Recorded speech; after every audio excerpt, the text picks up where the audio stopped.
Imagine you're playing a game of chess. Now imagine 2 minutes later, you're getting punched in the face. You all know what chess is and you all know what boxing is, but how many of you have heard of chess boxing? Yes, that's a real thing, and it's basically what it sounds like. You alternate between rounds of speed chess and full-on fighting. So if you lose your queen, you better have a pretty good left hook. My name is MacLeod. I'm on Team USA in chess boxing, and I'm currently training for the World Championships next month, which I'm pretty excited about because it's going to be my first time competing. But I'm not here to talk to you about the rules of chess boxing. I'm here to talk about what happens when you stop trying to fit in someone else's lane and start building your own instead.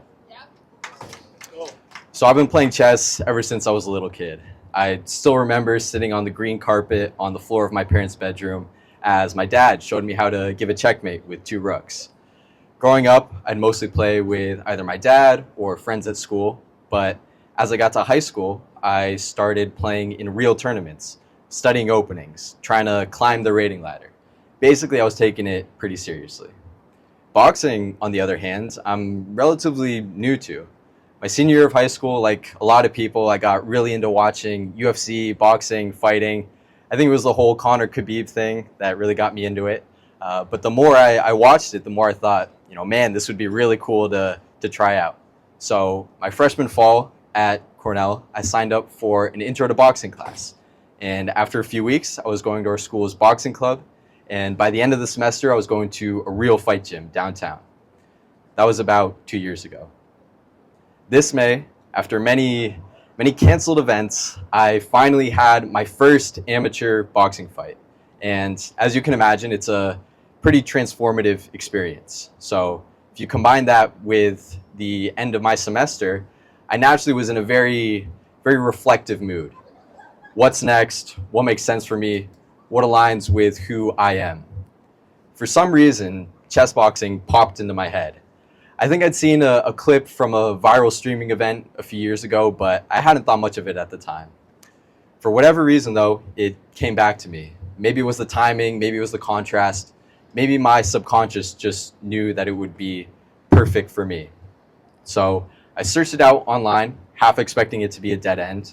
And to my surprise, the guy running Team USA responded almost instantly. We got on a call, and he said that I could be a good fit for the team, and that there actually aren't a lot of people who do chess boxing, believe it or not, which kind of makes sense, really, because chess, boxing, 2 totally different skill sets, right? One is all about mental calculation, and the other is all about physical pressure. I always say that there are a lot of great boxers, there are a lot of strong chess players, but there are very few people who are decent at both. So I discovered chess boxing, and I got into it, and it was a great fit. A month later, I was on a plane flying down to Atlanta to participate in a Team USA showcase. And now next month, I'm going to be going to Serbia to compete in the World Championships. Yeah. It still honestly feels a little bit surreal to me, but also kind of obvious because that intersection is very unconventional, right? Chess boxing is such a unique thing, very unconventional, but unconventional is rare, and rare has value. Right? We're often told to specialize, to pick a lane, but in today's world where you can learn how to do almost anything, being good at multiple things doesn't have to be a distraction. It can be a form of leverage, right? I didn't need to be the best chess player. I didn't need to be the best boxer. I just needed to be good enough at both to walk into a space that most people can't.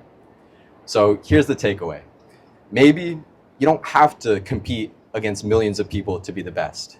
Maybe if you can figure out how to combine 2 or 3 things that you're already good at, you can create your own opportunities.